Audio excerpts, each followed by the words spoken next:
Ang bigas ang siyang pangunahing pagkain na inihahain sa ating hapag. Hindi kumpleto ang ating pagkain kapag wala nito.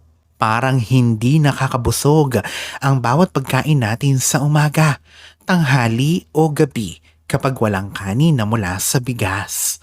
Halos ang kabuuang lupa, lalo na sa mga parteng probinsya, ay natataniman ng palay na siya namang pinagmumula ng bigas. At sa bawat pagbili nga natin ng ating pangangailangan para sa ating bahay, nandiyan palagi ang bigas.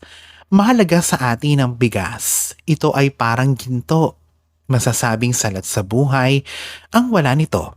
Tulad ng ibang pagkaing butil, ang bigas ay naging simbolismo ng kasaganahan. Ang larawan o painting patungkol sa bigas ay nagdudulot ng kasaganahan ayon sa mga feng shui practitioners. Hindi rin maisasantabi ang mga matatandang paniniwala ukol dito na kung ikaw ay may kamalasan sa pera na hirap kang matukoy. Marahil ito ay dahil sa papaano mo hinahawakan ng bigas. Marahil ang iba dito ay madalas mo nang nadidinig ka, Laurel. Kung ngayon ka pa lang sa channel na ito, huwag kalimutang i-like at i-share ang video na ito. Mag-subscribe ka na din at i-click ang notification bell para lagi kang updated sa mga bago nating videos patungkol sa mga matatagal ng pamahiin.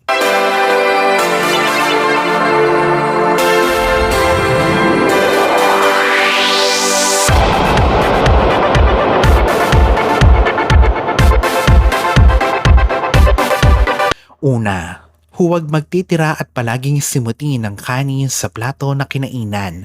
Ang bawat butil ng bigas ay grasya at hindi dapat natatapon. May paniniwala din na maaaring kainin ng ligaw na espiritu ang natirang pagkain sa anumang paraan. Kaya kung ikaw ay kakain nito, kumuha lamang ng sapat para sa iyo. Yung alam mo na ito ay mauubos.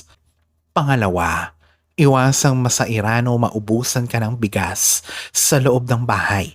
Kahit kaunti ay dapat mayroon ka nito. Ang hayaang maubos ang bigas sa bahay ay nagdudulot ng malas. Naguhudyat din ito sa sansinukob ng kawalan at kahirapan sa buhay. Pangatlo, huwag hayaang masira ang bigas o di naman kaya ay bukbukin ito.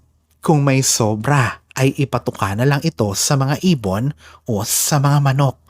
Pang-apat, sa paglipat sa bagong bahay, unahin na ilagay ang bigas. Ito ay magdudulot ng kasaganahan sa buhay at swerte sa bagong bahay na lilipatan. Panglima, buenas kung ang lagayan ng bigas ay gawa sa kahoy, ceramic o di naman kaya ay lata. Iwasan ang plastic bilang lagayan ng bigas dahil ito ay synthetic at walang positibong enerhiya na kumakapit. Pang-anim, huwag direktang kuhanin ng bigas sa sako bago ito iluto o isaing. Ito ay nagdudulot ng pagkaubos ng pera. Kumuha lamang sa mga naitalagang lagayan ng bigas sa bahay. Pangwalo, huwag iipit ang sandok para sa kanin. Ito ay magdudulot ng malas sa pera. Ito ay nagdudulot ng pagkaipit sa utang. Pangsyam, ang pagtatapon ng kanin at bigas lalo na kung ito ay madami. Ito ay nagdudulot ng kahirapan sa buhay. Imbes na itapon ito, ay ibigay sa higit na may kailangan nito. Maaari din itong gawing pataba sa halaman. Pang-sampu, huwag direktang ilalagay ang bigas sa lupa o semento. Dapat ito ay may patungan at nakataas o naka-elevate ng kaunti sa lupa o semento. Pang-11, iwasang itaob o iwang walang laman ng takalan ng bigas. Panatilihin itong may laman para manatili ang kasaganahan. Pang-12, kapag ikaw ay sasandok ng luto ng kanin mula sa kaldero, iwasan ang pagsandok sa gitna kundi ito ay sa gilid lamang. Unahin sa gilid ang pagsandok sa kanin. Ang pagsandok sa gitna ng lutong kanin sa isang kaldero ay sinasabing parang paghuhukay sa lupa ng sarili mong libingan. At pang-13, Iwasan naman ang pagsasapaw o pagpatong ng lumang kanin o kaning lamig sa bagong sinaing.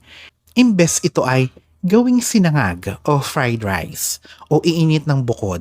Iwasan ang pagpapatong ng lumang kanin sa bagong kanin dahil ito ay magdudulot ng patong-patong na problema ayon sa paniniwala at kasabihan.